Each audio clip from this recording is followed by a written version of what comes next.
Hi viewers, இன்னைக்கான வீடியோவில் என்ன நடக்குதுன்னு பார்ப்போம். வீடியோக்குள்ளே போகிறதுக்கு முன்னாடி நம்ம சேனலை லைக் அண்ட் சப்ஸ்கிரைப் பண்ணிவிட்டு கொஞ்சம் சப்போர்ட் பண்ணுங்கள். வாங்க இப்போ வீடியோக்குள்ளே போகலாம். மகேஷ் பண்ணுறதெல்லாம் பார்த்து நம்ம அஞ்சலிக்கு ரொம்பவே வாழ்க்கை வெறுத்து போகுது.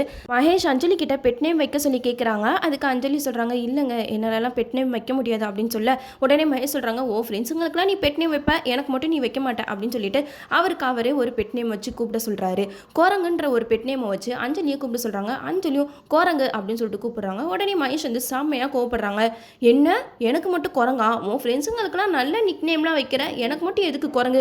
என்னை பார்த்தா என்ன குரங்கு மாதிரியா இருக்குது அப்படின்னு சொல்லிட்டு மகேஷ் வந்து பயங்கரமாக அந்த இடத்துல டென்ஷன் ஆகுறாங்க.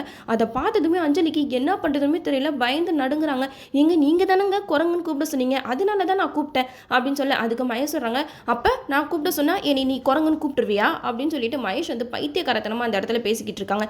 இல்லை அஞ்சலி, நீ ரொம்ப பெரிய தப்பு பண்ணிட்ட, நீ பழசெல்லாம் என்கிட்ட இருந்து மறைச்சிட்ட அப்படின்னு சொல்லிட்டு மகேஷ் வந்து பிரச்சனையை ஸ்டார்ட் பண்ணுறாரு. அப்போ அஞ்சலி கேட்குறாங்க, நான் என்னத்தை பழசெல்லாம் மறைச்சேன் அப்படின்னு சொல்லிட்டு கேட்கும்போது மகேஷ் சொல்கிறாங்க, ஆமாம் நீ உன் காலேஜில் நடந்த விஷயம், உனக்கு ரொம்ப ஒரு க்ளோஸ் ஃப்ரெண்ட் இருக்காங்களே அவங்கள பற்றிலாம் நீ என்கிட்ட சொல்லியிருக்கியா? உன் பாஸ்ட் லைஃப்பை பற்றி என்கிட்ட சுத்தமாக நீ சொல்லவே இல்லை, எல்லாத்தையுமே நீ என்கிட்ட மறைச்சிட்ட, நீ ரொம்ப பெரிய தப்பு பண்ணிட்ட அஞ்சலி அப்படின்னு சொல்லிட்டு அஞ்சலி கிட்ட மகேஷ் வந்து பேசிக்கிட்டு இருக்காங்க. இதெல்லாம் கேட்ட அஞ்சலிக்கு தலையே சுற்றிருச்சு.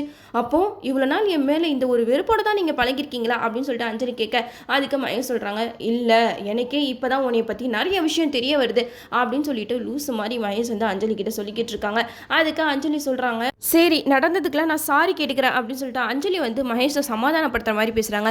ஆனால் மகேஷ் வந்து அஞ்சலி கிட்ட சொல்கிறாங்க, நீ தப்பு பண்ணதுக்கு உனக்கு பனிஷ்மெண்ட் கண்டிப்பாக நான் கொடுத்தே தான் ஆவேன் அப்படின்னு சொல்லிட்டு மகேஷ் சொல்ல, அதுக்கு அஞ்சலி சொல்கிறாங்க, நான் என்ன ஸ்கூல் ஸ்டூடெண்ட்டா, எனக்கு எதுக்கு பனிஷ்மெண்ட்லாம் கொடுக்க போகிறீங்க அப்படின்னு சொல்லிட்டு மகேஷ் கிட்ட அஞ்சலி கேட்குறாங்க. அப்போ வந்து மகேஷ்க்கு ஒரு ஞாபகம் வருது, ஹாஸ்டலில் தப்பு பண்ணால் அவங்கள நீல் டவுன் போட வைப்பாங்க, அதே மாதிரி தான் இப்போ அஞ்சலியை நீல் டவுன் போட சொல்கிறாங்க. அஞ்சலி வந்து கேட்குறாங்க, எதுக்குங்க நீல் டவுன்லாம் போட சொல்கிறீங்க அப்படின்னு சொல்லிட்டு கேட்க, அதுக்கு மகேஷ் பயங்கரமாக கத்துறாங்க, அஞ்சலி நீ ஒழுங்கு மரியாதை நீல் டவுன் போடு அப்படின்னு சொல்ல அஞ்சலியும் நீல் டவுன் போட்டு அழுகுறாங்க. அந்த இடத்துல அஞ்சலினால ஒரு கட்டத்துக்கு மேலே மகேஷ் பண்ணுற கொடுமையெல்லாம் அவங்களால தாங்க முடியல, பயங்கரமாக அழுது அந்த இடத்துல மயங்கி விழுந்துறாங்க. அப்போ வந்து மகேஷ் வந்து அஞ்சலியை சமாதானப்படுத்துகிற மாதிரி பேசுகிறாங்க. அப்போ அஞ்சலி மனசில் நினைக்கிறாங்க, என்ன இவர் ஒரு தடவையும் நம்மளை கஷ்டப்படுத்திட்டு சமாதானப்படுத்துகிற மாதிரி பேசுகிறாரு, இதுக்கு நம்ம ஒரு முடிவு கட்டணும்னு சொல்லிட்டு அஞ்சலி வந்து மனசில் நினச்சிக்கிட்டு இருக்காங்க. ஆனால் அஞ்சலிக்கு தெரிஞ்சிருச்சு மகேஷோட ஆக்டிவிட்டீஸ் வந்து நார்மல் பீப்புள் மாதிரி கிடையாது, இவர் பிஹேவ் பண்ணுறதெல்லாம் பார்க்கும்போது இவருக்குள்ள ஏதோ ஒரு விஷயம் இருக்குது அப்படின்னு சொல்லிட்டு நம்ம அஞ்சலி வந்து முடிவு பண்ணிக்கிறாங்க. அது என்னன்னு சொல்லிட்டு நம்ம சீக்கிரமாகவே கண்டுபிடிப்போம் சொல்லிட்டு மகேஷோட போக்கிலே போகிறாங்க. மகேஷ் வந்து குளிச்சுட்டு ஆஃபீஸ்க்கு ரெடி ஆகிடுறாங்க. அப்போ அஞ்சலியை ரெடியாக சொல்கிறாங்க. அப்போ வெளியில் வந்து பார்த்தா மறுபடியும் அஞ்சலி வந்து காவியனுக்கு மெசேஜ் பண்ணியிருக்காங்க. இதனால மகேஷ் வந்து பயங்கரமாக கோவமாகறாங்க. நம்ம அஞ்சலி மகேஷ் பண்ணுற விஷயத்தெல்லாம் நினச்சி பார்த்து வாழ்க்கையவே ரொம்பவே வெறுத்தும் போயிடுறாங்க. மகேஷ் பண்ணுறதெல்லாம் பார்க்கும்போது இது என்ன ஜஸ்ட் ட்ரைலர் தான், மெயின் பிக்சர் நம்ம இன்னும் பார்க்கவே இல்லை, இனிமேட்டு தான் இருக்குது. நம்ம அஞ்சலியையும் குறை சொல்ல முடியாது, அவங்க வீட்டில் சொல்கிறாங்க அப்படின்னு சொல்லி தான் மகேஷை கல்யாணம் பண்ணிக்கிட்டாங்க. ஆனால் பின்னாடி இவ்வளோ பெரிய விஷயம் ஒளிஞ்சிருக்குன்னு நம்ம அஞ்சலிக்கே இப்போ தானே தெரிய வருது. அதனால கண்டிப்பாக இந்த வீட்டை விட்டே ஓட தான் போகிறாங்க. நம்மளும் வெயிட் பண்ணி பார்ப்போம்.